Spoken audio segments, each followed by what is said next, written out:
ایک انہوں نے فرمایا کہ اگر شادی ہو گئی، ابھی بچی کی رخصتی نہیں ہوئی، تو کیا شوہر پر لڑکی کو نان نفقہ دینا واجب ہے یا نہیں؟ دیکھیں، نان نفقے کے وجوب کے لیے حبس ضروری ہوتا ہے۔ ہا با سین، تین یہ حروف یاد رکھیں۔ حبس، حبس کا مطلب ہوتا ہے لڑکی کا شوہر کے لیے اپنے آپ کو اس کے گھر میں روکنا۔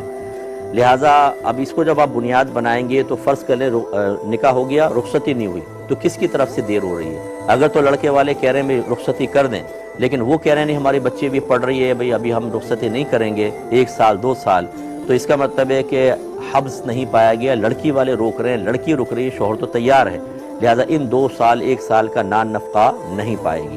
لیکن اگر رخصتی کے بعد یعنی شادی کے بعد لڑکی والے کہہ رہے ہیں بھئی رخصتی کر لیں، لڑکے والے کہہ رہے ہیں ابھی نہیں، اب حبس کس کی طرف سے پایا گیا؟ شوہر کی طرف سے۔ لڑکی والے تو راضی ہیں، اور جب لڑکی کی طرف سے حبس نہ پایا جائے تو وہ نان نفقی کی مستحق ہوتی ہے، لہٰذا اب شوہر پر 1 سال 2 سال تک ہر ماہ اس کو نان نفقہ دینا لازم ہوگا۔